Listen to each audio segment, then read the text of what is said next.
भगवान विष्णु लक्ष्मी जी को बताते हैं निर्वस्त्र स्नान करने वालों के साथ क्या होता है। एक बार भगवान श्री विष्णु माता लक्ष्मी के साथ हरिद्वार में घूम रहे थे।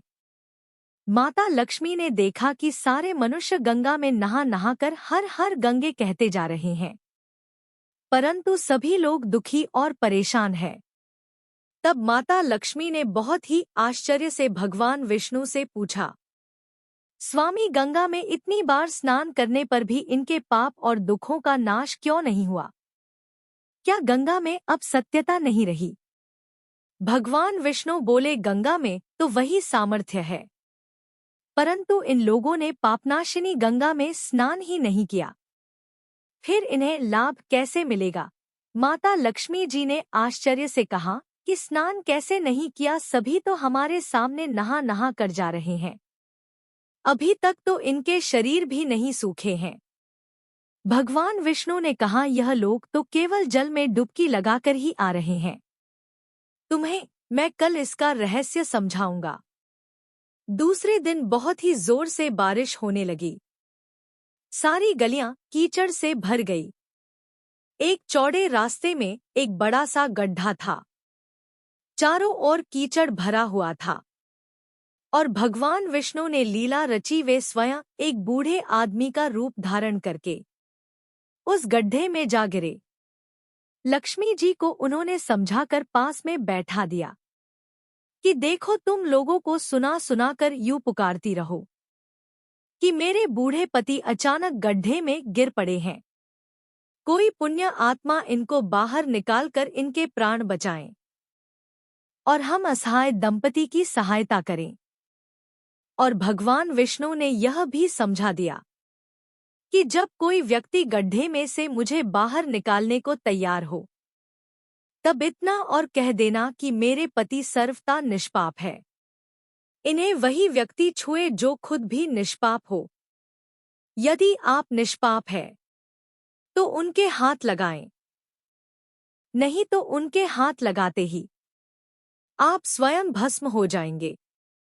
लक्ष्मी जी तथास्तु कहकर गड्ढे के किनारे बैठ गई और आने जाने वालों को सुना सुनाकर भगवान विष्णु की सिखाई हुई बात कहने लगी। गंगा में नहा नहाकर लोगों के झुंड आ रहे हैं, और सुंदर को यूं बैठी देखकर कुछ लोगों के मन में पाप आया, और कुछ लोगों को धर्म का भय हुआ, और कुछ लोग कानून से डरे, और कुछ लोगों ने तो लक्ष्मी जी को यह भी कह दिया कि मरने दे इस बुढ़े को, क्यों इसके लिए रोती है। और कुछ दयालु और चरित्रवान पुरुषों ने उस युवती के पति को बाहर निकालना चाहा, परंतु लक्ष्मी जी के वचन सुनकर वे भी रुक गए। उन्होंने सोचा कि हम गंगा में नहा कर आए हैं तो क्या हुआ, पापी तो है ही, कहीं हम सहायता करते समय भस्म ना हो जाएं। उनके पास कई व्यक्ति आए, परंतु किसी का साहस नहीं हुआ। सैकड़ों आए और सैकड़ों ने पूछा और चले गए। संध्या का समय हो चला, तब भगवान विष्णु ने माता लक्ष्मी से कहा, देखा आया कोई सच्चे मन से गंगा में नहाने वाला। तब थोड़ी देर बाद एक नौजवान युवक में एक लौटा लिए हुए हर हर गंगे कहता हुआ आया। लक्ष्मी जी ने उसे भी वही बात कही। उस युवक का हृदय करुणा से भर आया और उसने भगवान विष्णु को बाहर निकालने की तैयारी की।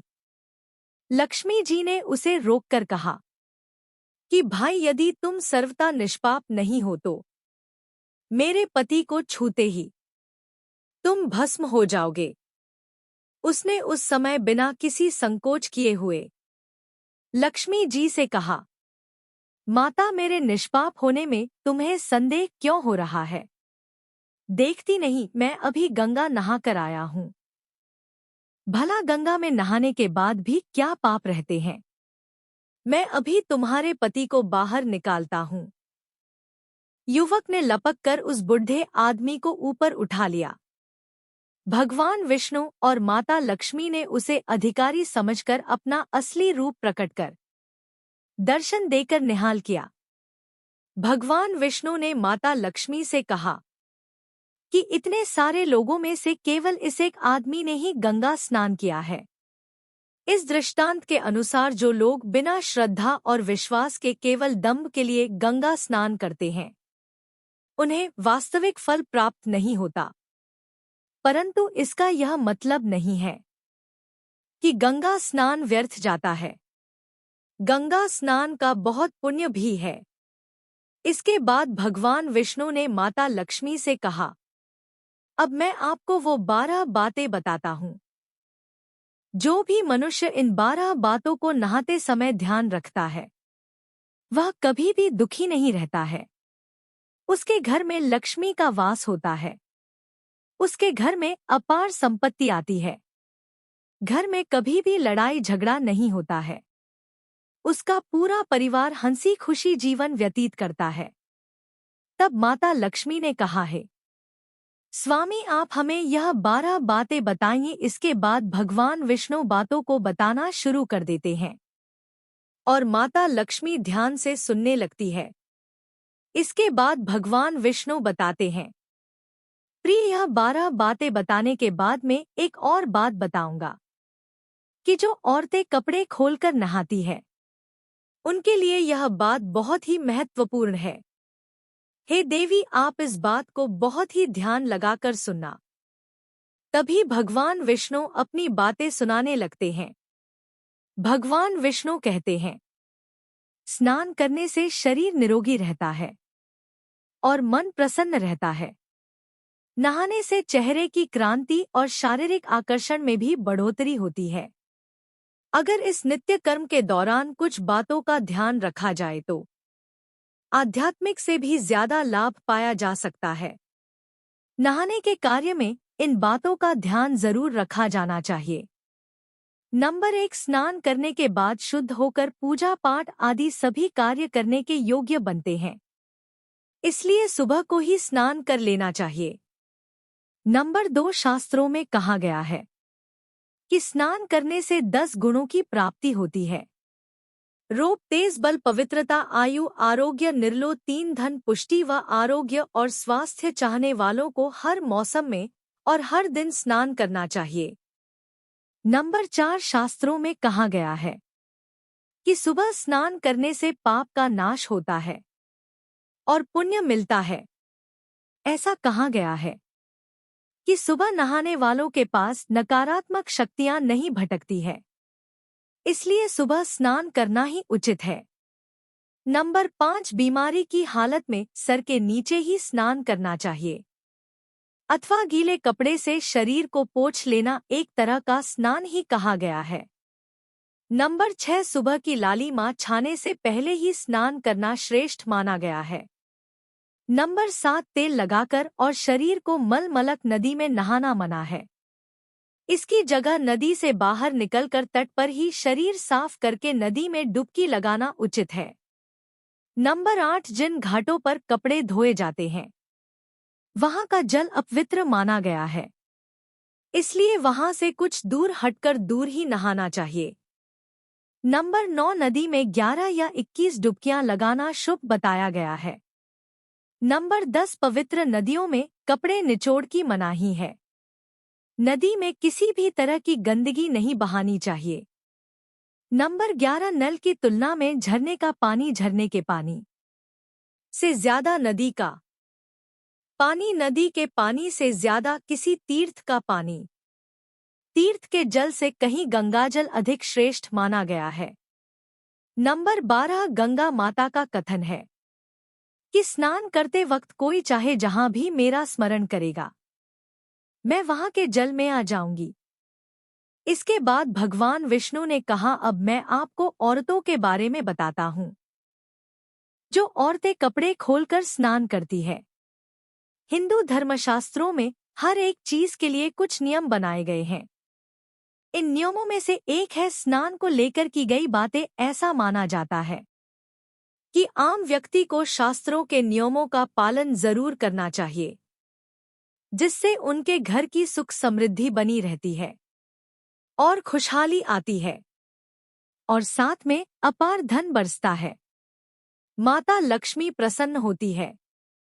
दरअसल हमारे शास्त्रों में ऐसी कई बातें लिखी गई है जिनका हम सदियों से पालन करते चले आ रहे हैं, लेकिन उसके कारणों के बारे में हमें अभी भी पूरी जानकारी नहीं है। ऐसे ही नियमों में से एक है निर्वस्त्र स्नान करना। आपने अक्सर घर के बड़ों को ऐसा कहते सुना होगा, कभी भी बिना कपड़ों के यानी कि निर्वस्त्र स्नान नहीं करना चाहिए। अगर हम पौराणिक कथाओं की बात करें तो निर्वस्त्र स्नान की मनाही का एक सबसे बड़ा कारण भगवान श्री कृष्ण के समय से जुड़ा हुआ है। पौराणिक कथाओं के अनुसार एक बार जब गोपियां सरोवर में स्नान कर रही थी और वे निर्वस्त्र थी, उस समय बाल कृष्ण ने गोपियों के सभी वस्त्र छुपा लिए। उस समय जब भगवान श्री कृष्ण ने उनके वस्त्र छुपा लिए, तब गोपियों ने अपने वस्त्र वापस लेने की प्रार्थना की। तब भगवान श्री कृष्ण ने उन्हें समझाया कि कहीं भी बिना वस्त्र धारण किए स्नान नहीं करना चाहिए, इससे जल के देवता वरुण का अपमान होता है। इसलिए आपको निर्वस्त्र होकर स्नान करने की मनाही ही की जाती है। अगर आप नहाते समय यह सोचते हैं कि बंद कमरे में आपको कोई नहीं देख रहा है, तो ऐसा गलत है, क्योंकि ईश्वर आपको हर जगह पर देखते हैं। और यदि आप निर्वस्त्र होकर स्नान कर रहे हैं तो यह मुख्य रूप से जल के देवता वरुण का अपमान करने जैसा होता है। निर्वस्त्र स्नान से आपको पाप लगता है और आर्थिक एवं शारीरिक नुकसान पहुंच सकता है। यदि आप निर्वस्त्र स्नान करते हैं तो आपके शरीर पर नकारात्मक ऊर्जा प्रवेश करती है और आपकी मानसिकता भी नकारात्मक हो सकती है। इसलिए हमेशा आपको यही सलाह दी जाती है कि आप नहाते समय कोई एक कपड़ा जरूर धारण करें, लेकिन बिना कपड़ों के स्नान नहीं करें। तभी आपके लिए बेहतर होगा। निर्वस्त्र स्नान से शरीर की सकारात्मक ऊर्जा शरीर से बाहर निकल सकती है और इसका प्रभाव आपके शरीर के साथ आपके मन और मस्तिष्क पर भी होता है। गरुड़ पुराण के अनुसार जब आप स्नान करते हैं तब आपके पितृ यानी मृत पूर्वज आपके आसपास मौजूद होते हैं। यदि आप निर्वस्त्र स्नान करते हैं तो आपको पितृ दोष लग सकता है। ऐसे स्नान करने से आपके पितरों की तृप्ति नहीं मिलती है और यह घर में पितृ दोष का कारण बन सकता है और यह वस्त्रों से गिरने वाले जल को ग्रहण करते हैं, जिनसे उनकी तृप्ति होती है। निर्वस्त्र स्नान करने से पितृ अतिरिक्त नाराज होते हैं, जिनसे व्यक्ति का तेज बल, धन और सुख नष्ट होता है। इसलिए कभी भी निर्वस्त्र होकर स्नान नहीं करना चाहिए। पुराणों के अनुसार नहाने वाला पानी पूर्वजों के हिस्से में जाता है और निर्वस्त्र होकर नहाने से इसे पितरों के समक्ष बिना कपड़ों के नहाना माना जाता है। शास्त्रों में ऐसी मान्यता है कि यदि कोई निर्वस्त्र स्नान करता है तो माता लक्ष्मी उससे रूठ सकती है। इससे आपकी कुंडली में धन हानि के योग बन सकते हैं और आपकी आर्थिक स्थिति खराब हो सकती है। इसी कारण से आपको निर्वस्त्र स्नान न करने की सलाह दी जाती है और शास्त्रों में भी इस बात की मनाही है। वीडियो अगर पसंद आया हो तो वीडियो को लाइक और हमारे चैनल सुविचार विद अभय को सब्सक्राइब करें और अपने दोस्तों के साथ शेयर करें। धन्यवाद और कमेंट बॉक्स में जय श्री कृष्णा अवश्य लिख